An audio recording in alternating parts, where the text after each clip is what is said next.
that stuff. Yeah. I think it's, I remember we talked about it. Yeah. I know. What speech was it? It was not yet.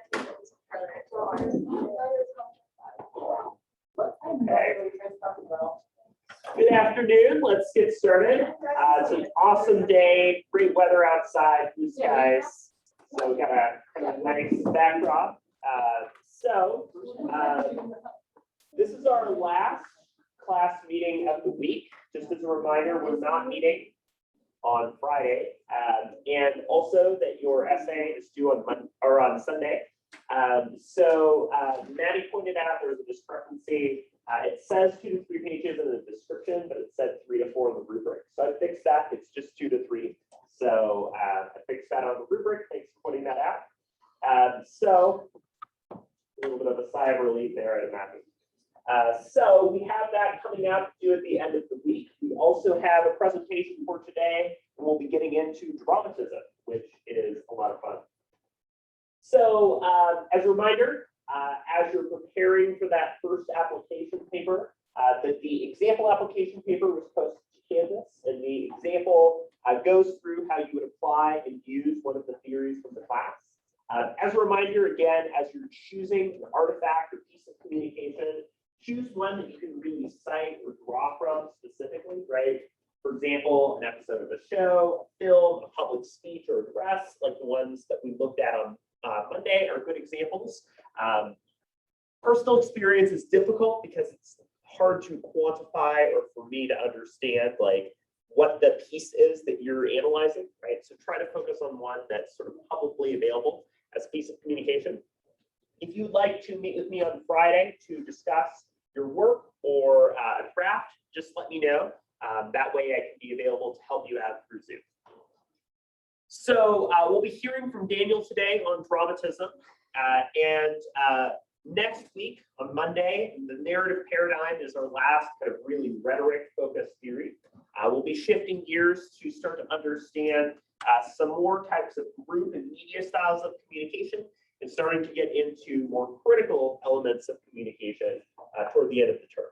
So all of the theories that we'll be talking about in the next couple weeks are opportunities for you in your second application paper. So again, you'll finish this first paper by Sunday. You'll have a second paper, and then you can choose one of those two that you'll be able to revise. So last class, we talked about rhetoric. Rhetoric being this very foundational and important element of how we use persuasion to influence and communicate with each other, right? Rhetoric is taught pretty extensively in a lot of different areas. In fact, if you are interested, Dr. Corey Brewster teaches a course on Introduction to Rhetoric, and a number of faculty, including Jim Benton, teach in argumentative rhetoric and writing. So there's a lot of opportunities to explore that area if you're interested in persuasion and communication. As part of rhetoric, we talked about how people use different proofs or appeals to make their argument known.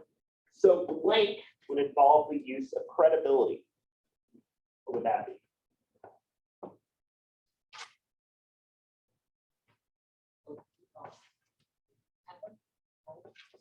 So not quite. Pathos is the use of emotional appeals, but you're on the right track. Pathos or? Yeah, so ethos, right, is the usage of credibility to support an argument. So if somebody is saying,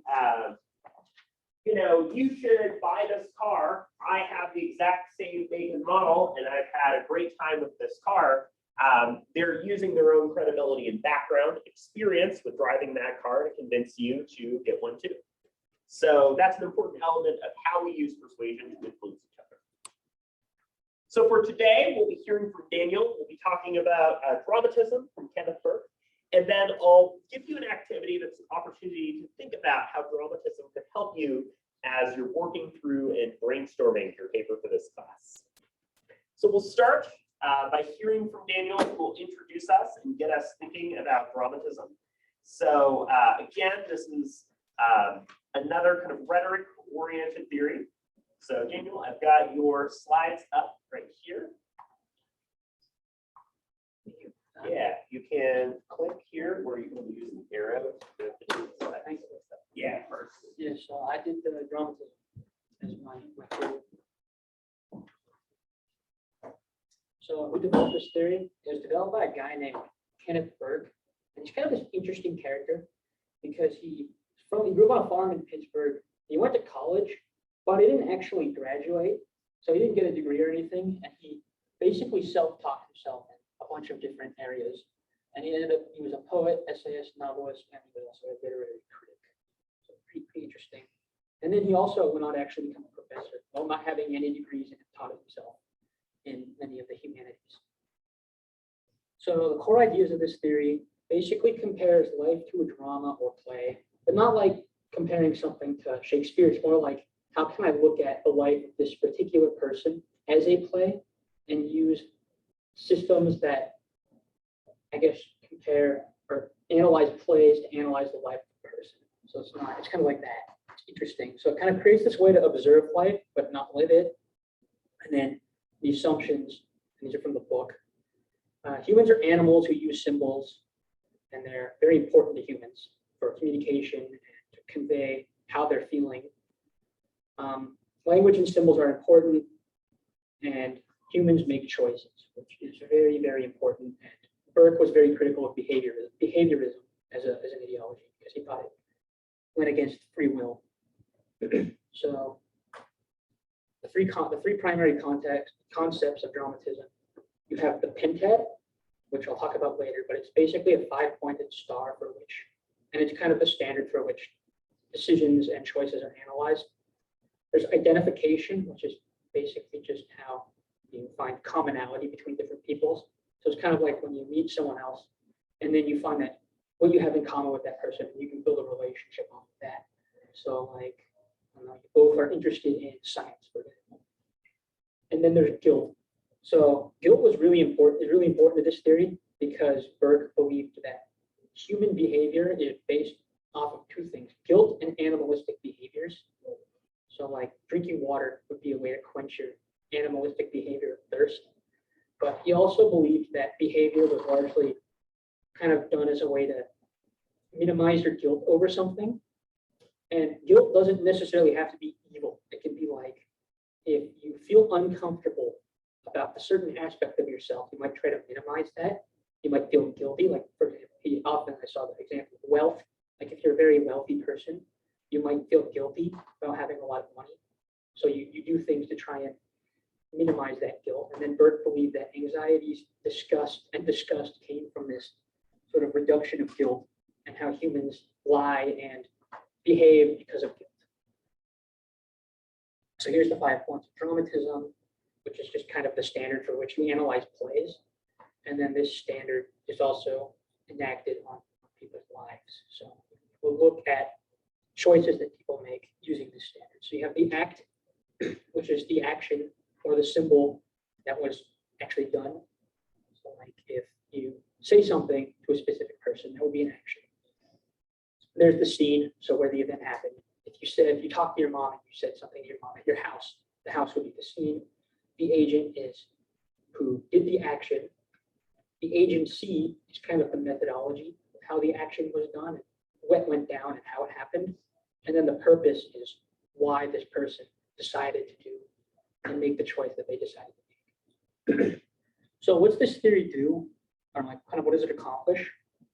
It's designed to analyze choices and why we make those choices. And then this allows outsiders, so people who aren't necessarily that person, to try and analyze the reasons and motives people have for making certain decisions.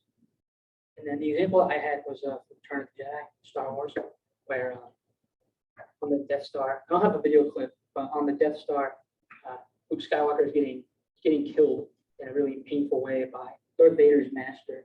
And Darth Vader decides to sacrifice himself and kill his master and save his son. And it kind of shows like he's watching his son get killed, so he's feeling very guilty about all the bad things he's done.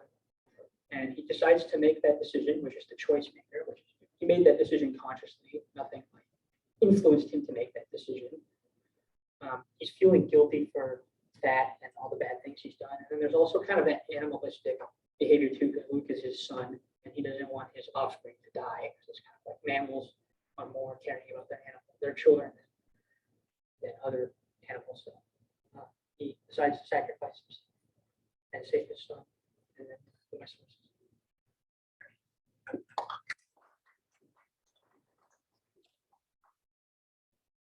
Daniel, I have to ask with the Star Wars reference, this is May the 4th. Is that intentional? No, it's totally accidental. So, today is May the 4th, sort of a Star Wars day. May the 4th be with you. So kind of a funny coincidence. Awesome.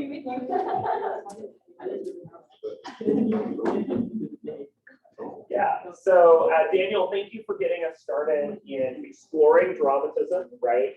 Telling us a little bit about Burke as well as some of those core elements of dramatism and the way that dramatism views our persuasion. So dramatism is something we're going to hit on a little bit more, building off of Daniel's points. So as Daniel brought up, right? Dramatism is very much about how we use persuasion and public speaking, but in a much more kind of performance-oriented way, right?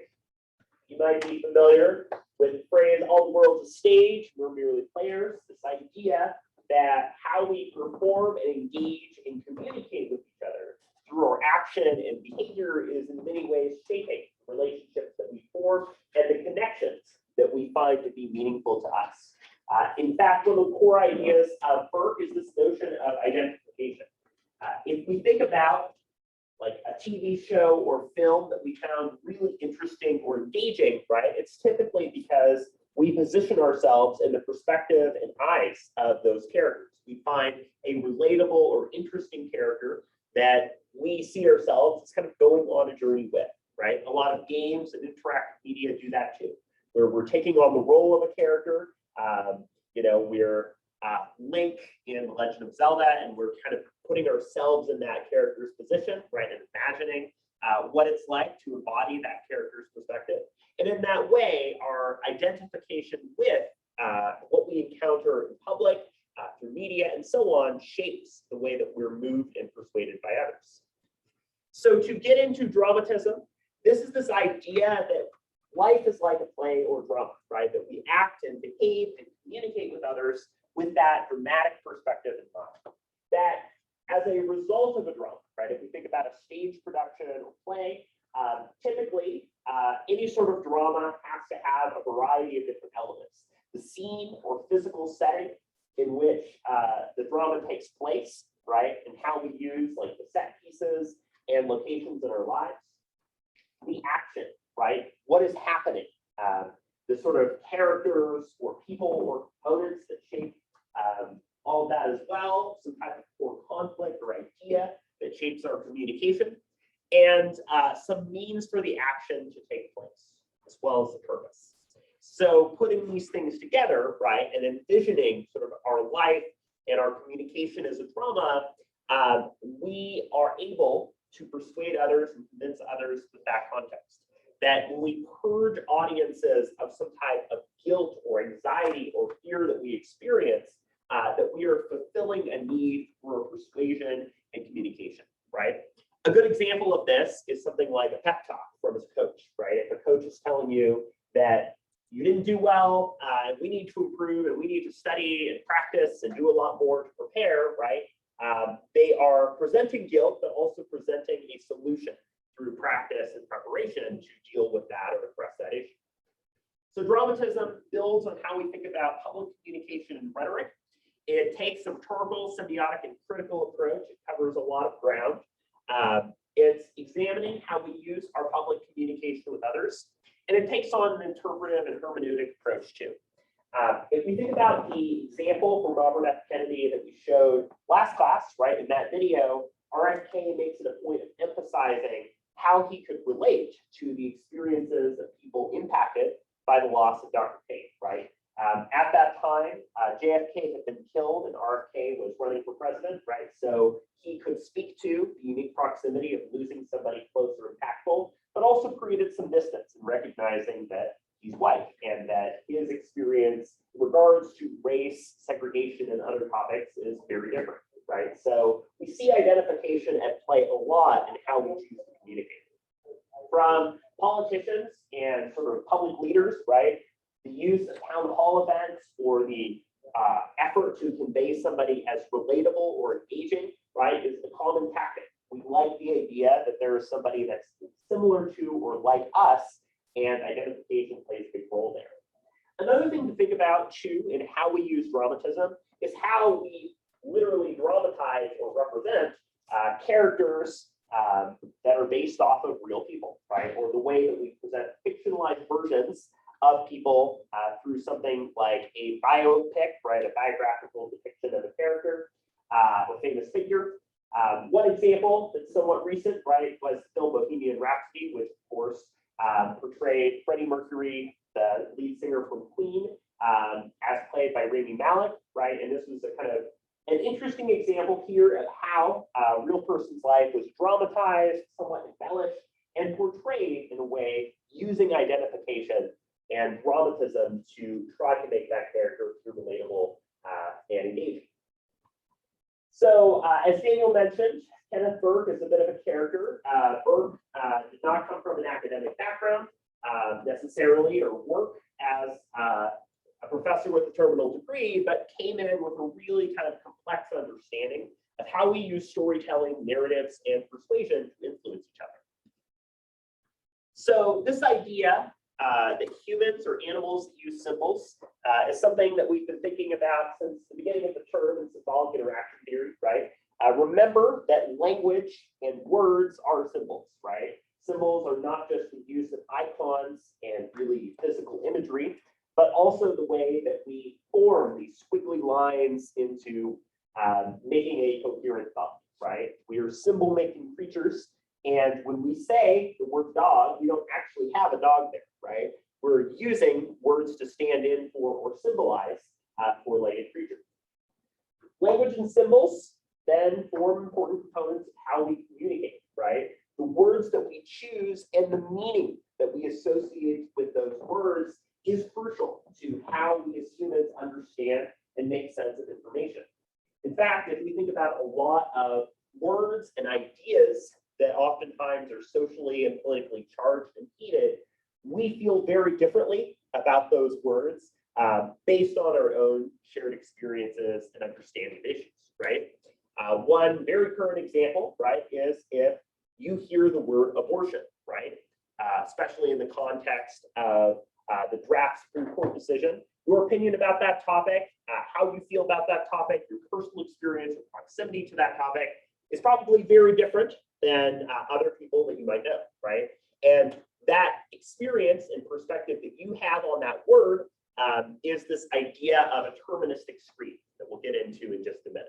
That how we use symbols and the meaning and sort of charge that we attach to those symbols is deeply related to our personal experience and identity. That deterministic screens and the lens or filter that we're using to approach the world is a crucial way that we come to understand and develop meaning.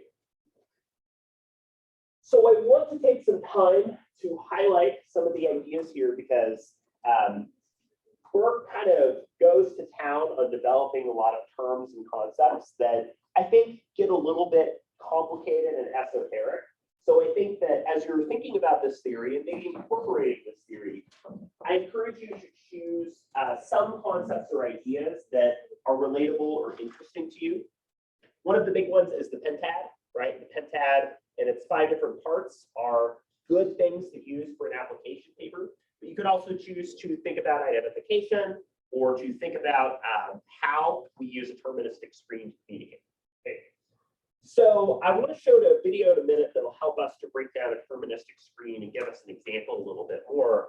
But we can think about a deterministic screen as kind of like a pair of glasses or a filter that we use to make sense of the world, right? I wear a pair of glasses. Sometimes they have a bit of a glare because they have the blue light filter that's designed to make the waves around the computer from similar screens be less damaging to your eyes.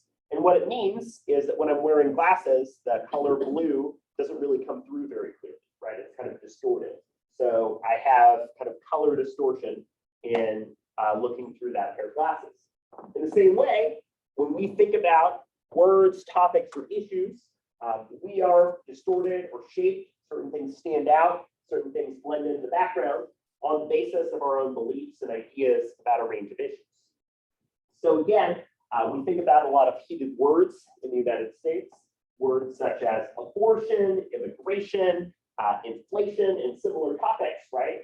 And what we're bringing to the table is this idea of deterministic screen or glasses that shape how we approach or think about that issue, right? Oftentimes, if you're hearing these words discussed and used, depending on what we bring in our own experience to those words, how we are or are not persuaded by others is going to look really different. For instance, if we hear a speech and somebody is talking about inflation as a crisis, whether or not we believe it to be such for ourselves is going to shape how persuasive we find that argument. Identification is a crucial component of thinking about dramatism and how dramatism works, right? Identification means that when we hear somebody else speak and we hear what they have to say, that we see ourselves and we see similarity in that person. In other words, we are much more likely to be persuaded and convinced by somebody that is similar to us, right? One example of this is when we have speakers, including if you had a speaker come at a middle or high school to talk about issues as they related to drugs and alcohol, issues related to sexuality and sexual expression, and so on, right? Oftentimes, these types of speakers who get up and speak to like middle or high school students like to share their own story or their own background. For example, maybe there's somebody who had intense drug abuse, went through rehab, and is now sharing that experience to highlight some of the dangers or risks that that could pose, right? The idea being that somebody having gone through that themselves and sharing a relatable story is meant to be more persuasive than a total stranger who knows nothing about the topic. So we see ourselves in characters and people in their lives, right? And a lot of examples in media, there are a lot of characters, for example, in video games who are the silent protagonists, right? Characters that don't really have a super defined personality. And oftentimes those characters are created intentionally that way so that you can put as much of yourself or see as much of yourself as you want in that character. Rather than that character having a super defined personality that might be really different than you. Additionally, there's this idea of consubstantiation, that when a speaker is addressing or talking about an issue, that they're trying to find what they have in common with you, right?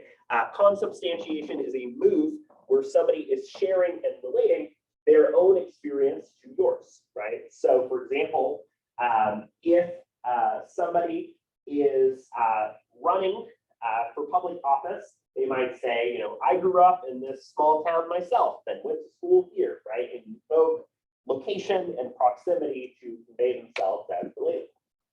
So this idea that we're more persuaded by people who are like us is an important idea. So guilt is another key role in the persuasion process. Again, if we feel that there's a lack or something missing that we need to address or to deal with, that we are oftentimes trying to absolve or overcome guilt by listening to and being persuaded by what somebody has to say.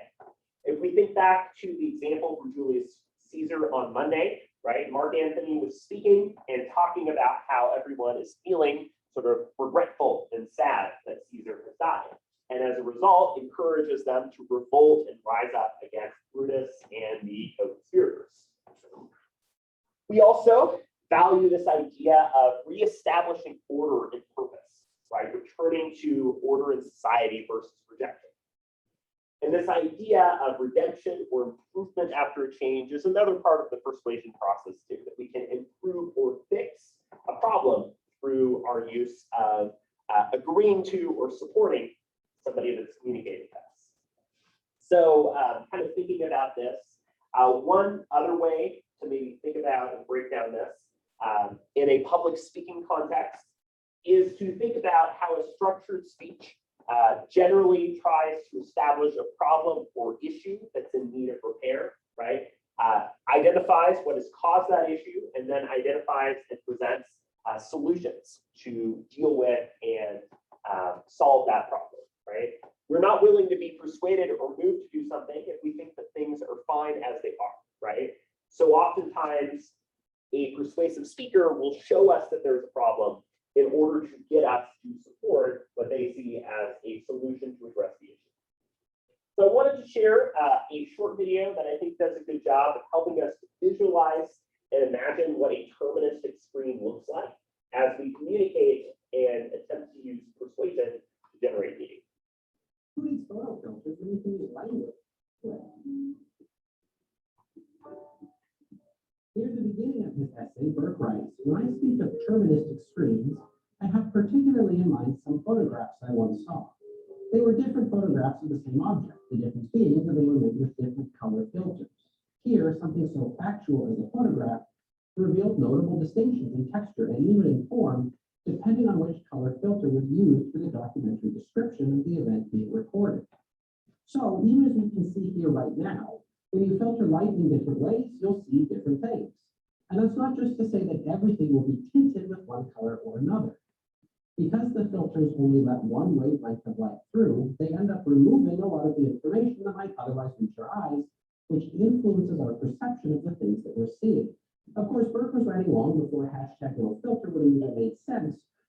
So kind of an interesting visual example here of a deterministic screen, right? This idea of like a red or blue filter showing us and highlighting particular things, but also making certain parts of that backdrop no longer visible. Again, that helps us to think about how our own experiences, biases, and perspectives shape how we might be persuaded or moved on issues.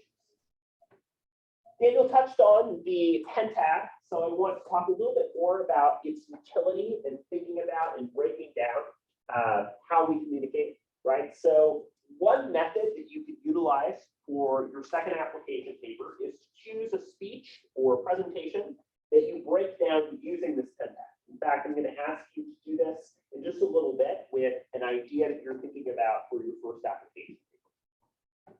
At the top here, we have the agent, right? This is the person that is persuading or convincing us, right? So if we had somebody giving a persuasive speech telling us that we should wash our hands, that's the person who is telling us that story, and also the attitude or approach that that person brings to the table. Maybe they come in from a very kind of informative perspective, or maybe they're very panicked and concerned that people aren't washing their hands and have a much more kind of attitude toward pleading and begging us to wash our hands. The agency, right? If you are agentic or have agency, that means that you have power and ability to address or deal with the topic. In other words, if we think back to Monday, rhetoric is about the available means of persuasion. Whatever we have at our disposal to communicate with others refers to our agents. For instance, maybe we have an outline or visual with us. Maybe we have slides available. Maybe we are communicating virtually and we're able to share a screen. What we can use as part of our communication is agency. Might also be our prepared material that we can draw from. The scene is the where, right? And scene matters for a lot of reasons, not just because scene impacts how we can physically versus virtually communicate, but also about how we invoke and utilize location in order to try to make an argument, right? For example, if we think about the symbolism of somebody speaking on the steps of the Oregon Capitol, right? That's very different than speaking in an auditorium at EOU. The invocation of location as part of a persuasive argument is part of the overall strategy. Purpose is the goals. At the end of the day, what is a speaker or communicator attempting to get somebody to do, believe, or change? If my goal is to get you to wash your hands, right? At the end of the day, I want everybody washing their hands whenever they use the restroom. And then the act is the actual speech or communication that somebody does.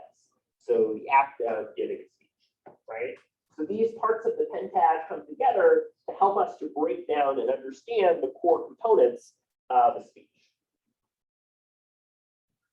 So this theory, right, has been critiqued because it's very broad, it's very wide, it covers a lot of communication. If all we do is dramatism and a performance, right, that's a lot to cover.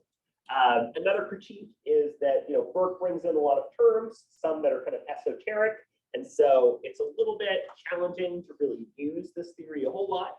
And the idea that there are some components of rhetoric that are being left out of this theory. For example, while we can think about the speaker, you're not really looking as much about the audience's own beliefs and values and how they might shape how we're persuaded and convinced by others. So this is a theory that's utilized a lot. Burke has a lot to bring in terms of how we're convinced and persuaded.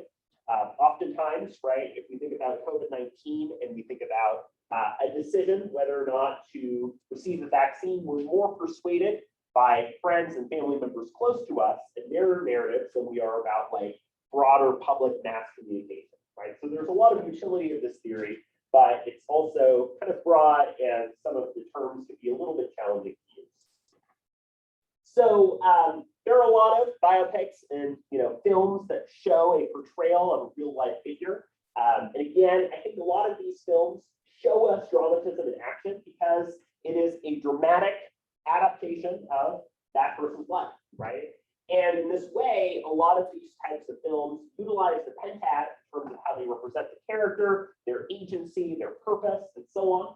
And another component that we've been talking about is this idea of how films create characters who are identifiable, relatable, who might not be us, right, but who occupy perhaps similar or interesting personality traits that we might see ourselves as relating to ourselves, right? So, anytime you take a BuzzFeed quiz, it's like, which Friends character are you? The fact that there's a character you might relate to is an example of how producers and filmmakers create characters that we can see ourselves as invested or related to. So I'll show a trailer from this film just to highlight some of the ways that identification is at play.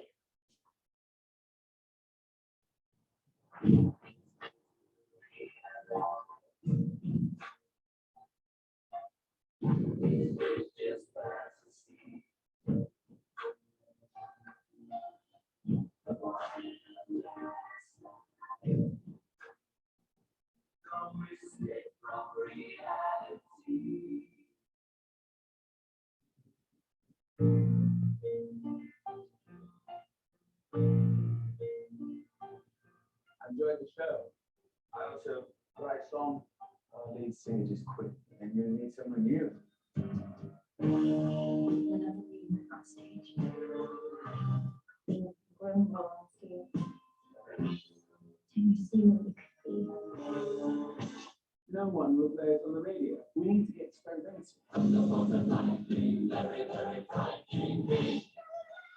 Really again. One more. How many more Galileos do you want? Oh, there's only room in this band for one hysterical queen. Mark these words. No one will play Queen. Fortune favors the bold. Freddie, it's only your private life. What more do you need to know? I make music. I want to give the audience a song that they can perform. What's the lyric?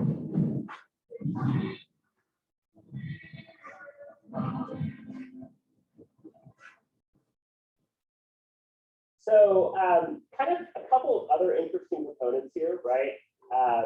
The way in which Queen has developed songs, like where people will like clap or they'll sing something and ask the audience to sing it back, right, is an example of utilizing identification and helping the audience through co-substantiation feel involved in the creation and production of music too, right? The way that we follow characters who start out like in the very beginning, a little bit awkward or silly, but we're kind of following their story and experience is a strategy that a lot of films and television shows use to create identification and consubstantiation with their audience.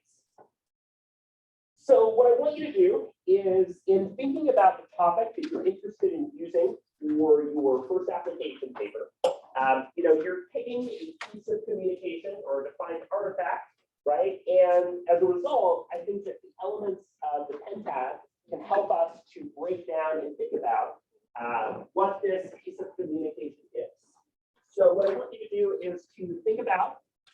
the artifact that you're analyzing and how you see different parts of the pentad being applied and integrated. So for instance, who or what is the agent? What is the agency or power or autonomy that they have? What's the scene or location where this takes place? What's the purpose of this communication? And what is the communication itself that's happening that you're choosing to analyze here? So take some time to think about and brainstorm how you could use the pentad to understand your artifact. And I'll have us share and talk about this in just a little bit.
Take about 3 more minutes to continue working on this. Yeah, what's up, Maddie? What should I do, since I don't remember what mine is? Just do a random one? Yeah, or an idea that you're kind of thinking about in the background.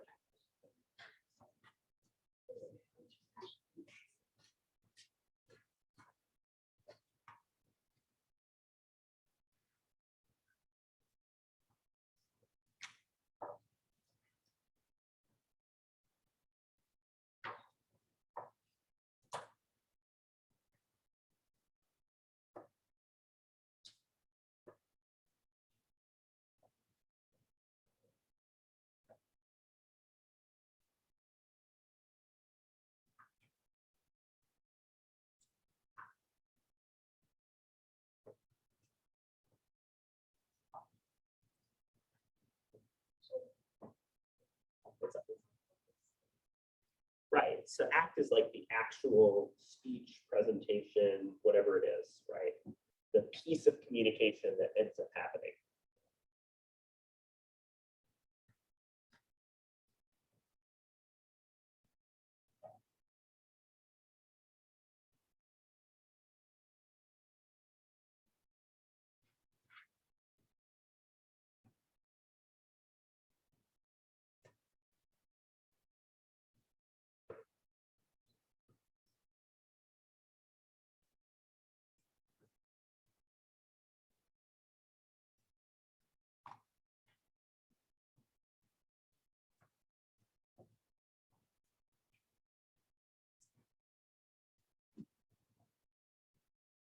As you're wrapping up, I want you to pick one part of the pen tab that you want to share. If it's a part that's especially interesting or that you feel like you've been able to define pretty well.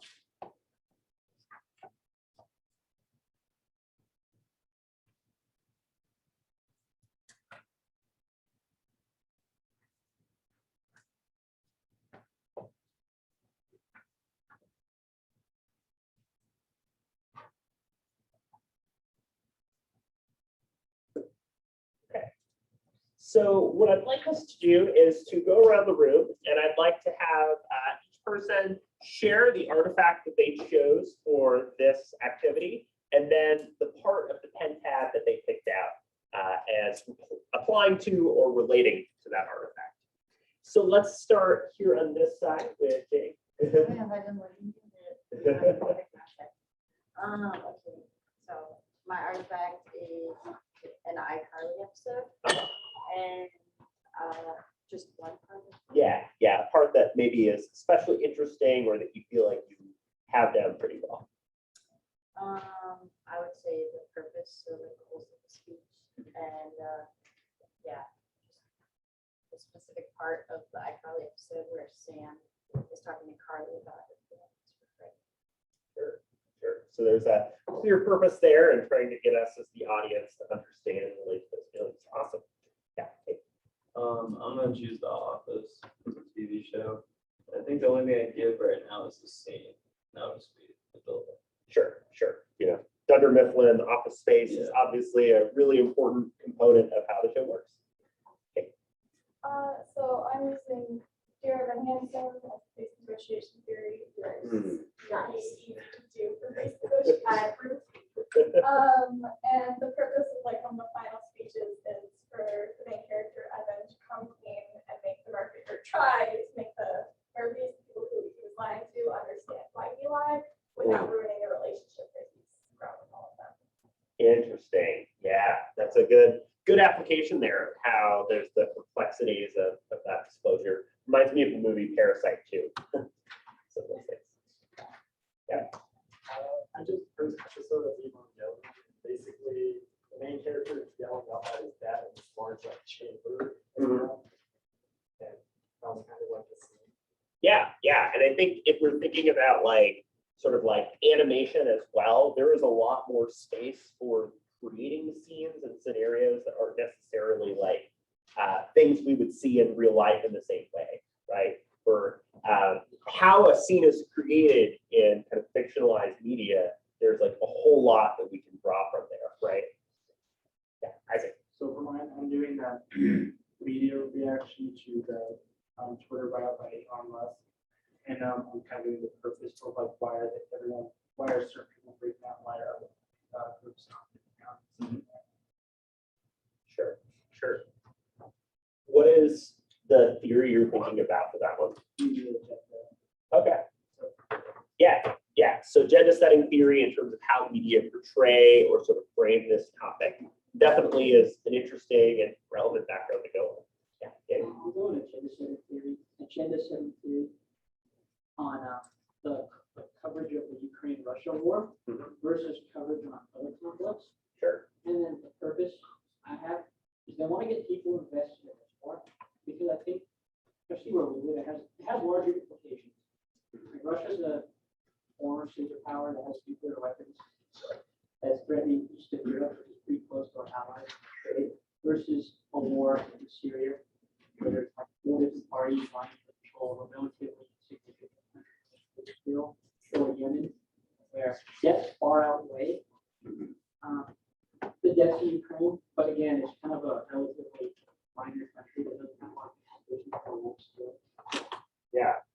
one way of utilizing purpose then is to think about what goals media might have in framing, talking about sort of this story relative to other topics, for sure.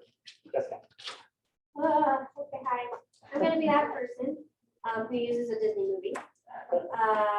So I love The Little Mermaid, and I was laughing way too hard about social exchange theory, because being married and divorced and the worth, your rewards by cost equals, what you profit or benefit from the relationship is really interesting to me, and I've seen it altered regardless. So I'm thinking The Little Mermaid in the scene where Ursula and Ariel are having this thing like, listen, if you give me your voice, then I will give you legs, which will then make you go on land to find this handsome man, and hopefully he'll fall in love with you within 3 days, and if not, you belong to me. And I just think that's a really cool analogy of social exchange theory in that whole rewards my spouse equals hopefully this outcome that we want. Yeah. And I don't know, there's a lot of things that could go with that, the whole scene, setting it. Yeah. Ursula is the main agent of that. This is the deal, Mhm. either take it or leave it. That's awesome. Very specific example and scenario where there's this exchange having to be made. Okay, so I decided to look at a Disney Channel original movie. And when Star Trek, so that's what I'm looking at. And the last scene is basically like this big apology from the Disney characters. Mhm. And he used a public approach to apologizing for speaking to me. Okay, so I don't know exactly what I'm doing because I haven't written down this paper and I didn't bring it with me, so I kind of came up with this on the fly, but I'm gonna do social penetration theory, and the movie I'm using is The Proposal because Oh, yeah. he is like, well, he knows her really well, but she doesn't want to get to know him. Yeah. So agent is the attitude, so like when he's getting to know her and he sees her tattoos and then they start talking. Yeah. Stuck in Alaska, like. That's what I've got. Yes. Right? I'm into spiral silence theory, and then I'm using Game of Thrones as my artifact. So kind of like, the purpose is like they're in a meeting or something like that, and it's kind of different idea than everyone else, and like, they probably be like, killed or like shot or something like that. It's like, the purpose is like strike fear, so they don't, oppose what everyone else is thinking. Yeah, good use of like power and influence there. Interesting. So I'm doing face negotiation theory, and I'm using my survivor, artifact, and like the agent that I'm focusing on is like Robbie and how he's taking an approach to kind of be like friendly and relatable to build those relationships with other people to get like their life, like build an alliance with them. I'm gonna do social penetration theory, and my artifact ever is I want to eat your pancreas. And there's a scene in a specific part where the scene is where they're in the house of like a dead like character. And Awesome. Yes. The artifact I was gonna do was Breaking Bad. It was Breaking Bad, and was to use social penetration theory. The agent was going to be Walter White, because his approach with most situations is to avoid forming any sort of relationship with his business partners. Yeah. And I don't have like a specific scene yet. His purpose is to always benefit himself. It's kind of like a manipulative in that sort of way. Sure. So I'm going with the agenda setting theory and using a Criminal Minds episode called Plain Sight. Awesome.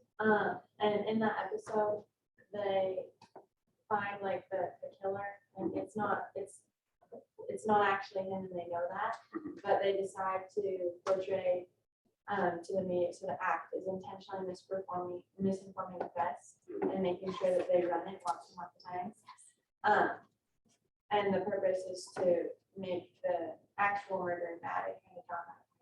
Yeah, great use of how media is depicted in fiction too. Kim? I think Bridgerton are doing the face negotiation theory. Yeah. Yeah, and so like the scene that I'm doing is like, it's one of the scenes where she's like at like a social gathering or like the balls that they go to so that they can meet like students. And I'm using, like the fact that she has to keep like a still face and she has to keep her emotions in check and stuff, so she doesn't look like she's just like another hysterical woman. And so I'm using that to control her emotions. So first season with Daphne then. Yes, Yeah. yes, with Daphne. And Preston. I'm doing social penetration theory and I'm doing it on the song If I Told You by Darius Rucker, which is basically him going out and like expressing himself to see if like this girl's gonna stay, where she's gonna go. So yeah, the purpose is to like open up and just see what she does from there. Awesome. All right, so I know we're about a minute or two over, so apologies, but thank you all for sharing. It was great to hear the ideas and work you're doing so far. We talked about dramatism, what it has in our lives. Next class, on Monday, we'll be looking at the narrative paradigm, how we do storytelling to communicate.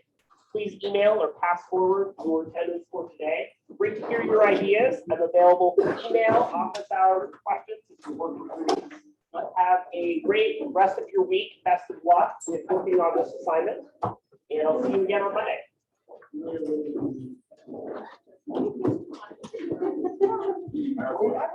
Yeah.